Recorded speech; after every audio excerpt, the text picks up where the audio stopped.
शुभ उदय बच्चों। हिंदी की कक्षा में एक बार फिर से आप सबका बहुत बहुत स्वागत है। आज हम पढ़ेंगे अध्याय नंबर 13 जिसका नाम है महान कौन। इधर देखिए सभी बच्चे, महान कौन, आइए इसे पढ़ते हैं। कौशल नरेश मल्लिका नायक एक महान और न्यायकारी राजा थे। उन्हें अपनी महानता पर शंका थी। एक दिन वे भ्रमण पर निकले, यानी कि घूमने निकले। उन्होंने पाया कि वाराणसी के महाराज ब्रह्मदत्त उनसे श्रेष्ठ हैं। कहानी को जानने के लिए यह चित्रकथा पढ़ो। तो बच्चों, कौशल नरेश मल्लिका नायक एक महान और न्यायकारी राजा थे। वैसे बच्चों न्याय करते थे, बहुत महान थे। कौन थे? कौशल नरेश मल्लिका नायक। ठीक है। उन्हें अपनी महानता पर शंका थी, उन्हें थोड़ा डाउट हुआ अपनी महानता पर। एक दिन वे घूमने निकले। उन्होंने पाया कि वाराणसी के महाराज ब्रह्मदत्त उनसे श्रेष्ठ है। उन्हें ऐसा लगा कि जो वाराणसी के महाराज हैं ब्रह्मदत्त, वो मुझसे श्रेष्ठ है। कहानी को जानने के लिए आइए इस चित्रकथा को पढ़ते हैं। देखिए बच्चों, कौशल राज्य में मल्लिका नायक न्यायप्रिय राजा शासन करते थे। ठीक है। यद्यपि वे महान थे, किंतु उन्हें अपनी महानता पर शंका थी। उन्होंने अपने मंत्री से पूछा, क्या मेरे अंदर कोई कमी है? मंत्री ने कहा, नहीं महाराज। तो बच्चों, जो बच्चों कौशल राज्य में जो मल्लिका नायक थे, उन्हें जो है ना, वे थे तो बहुत न्यायप्रिय, उनका प्रशासन बहुत अच्छा चल रहा था। राजा को थोड़ा डाउट हुआ तो उन्होंने मंत्री को बुलाया और मंत्री से पूछा, क्या मेरे अंदर कोई कमी है? तो बच्चों मंत्री तो कोई कमी बताएगा ही नहीं। मंत्री ने कहा, नहीं। आगे देखिए फिर।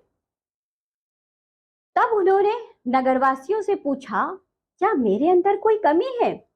सबने कहा, नहीं महाराज। आगे देखिए। अब महाराज सोचते हैं, संभव है कि मेरे मंत्री और प्रजा मुझसे भय खाते हैं, यानी कि डरते हैं, इस कारण वे सत्य नहीं बोल पा रहे हैं। हो सकता है बच्चों। आगे देखिए। सत्य जानने के लिए वे रथ पर सवार होकर भ्रमण के लिए निकल पड़े। उनका रथ एक छोटे से सेतु पर पहुंचा।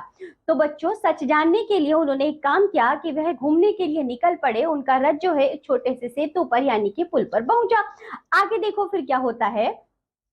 तो उस तरफ से आने वाले लोग बोले, रुको, घोड़े को पीछे करो।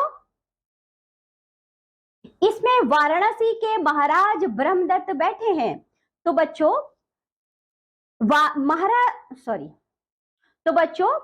वाराणसी के महाराज ब्रह्मदत्त अपने रथ से एक तरफ से आ रहे थे, एक तरफ से बच्चों कौशल के राजा जा रहे थे।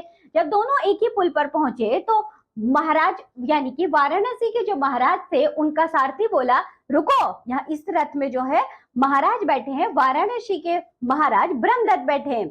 आगे देखो क्या होता है। किंतु इसमें कौशल नरेश मल्लिका विराजमान है। तो उनका दूसरा का सारथी कहता है, किंतु मेरे रथ में कौशल नरेश मल्लिका विराजमान है।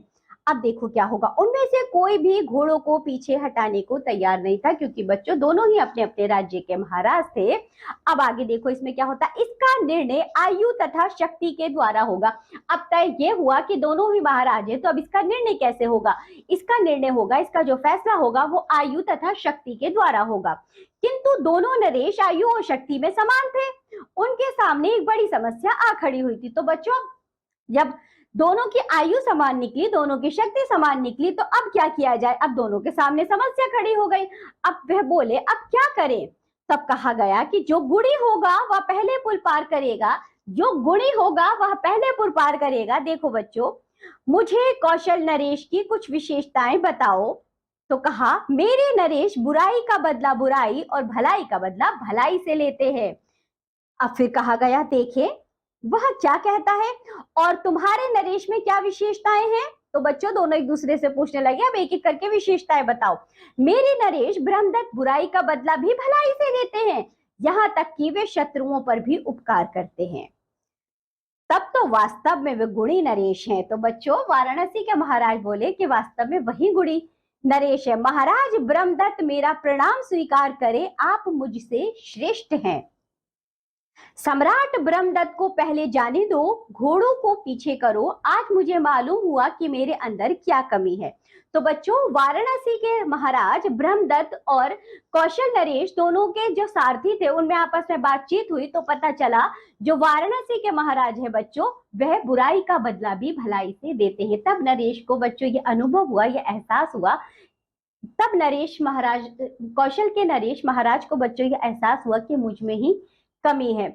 ये जो महाराज हैं, वाराणसी के जो महाराज है ब्रह्मदत्त, ये मुझसे ज्यादा श्रेष्ठ है, मुझ में कुछ कमी है, मुझे उनको पूरा करना होगा, उन पर काम करना होगा। तो अब जो है आप लोग इन्हें पहले जाने दीजिए। आगे देखिए। तो बच्चों इस तरह ये कहानी होती है यहाँ समाप्त। इस कहानी से यह पता चलता है कि एक राजा, बच्चों, जो महाराज होता है उसकी प्रजा और मंत्री तो उसकी तारीफ करेंगे ही ना, लेकिन उसमें जो कमियां हैं उसे अपनी कमियों को खोजना चाहिए। साथ ही बच्चों हमें अपनी कमियों पर काम भी करना चाहिए, यानी कि अपनी गलतियों को सुधारना चाहिए। इसी के साथ ये अध्याय होता है यहाँ समाप्त। अब हम मिलेंगे आपसे अगली कक्षा में, तब तक के लिए बाय बच्चों।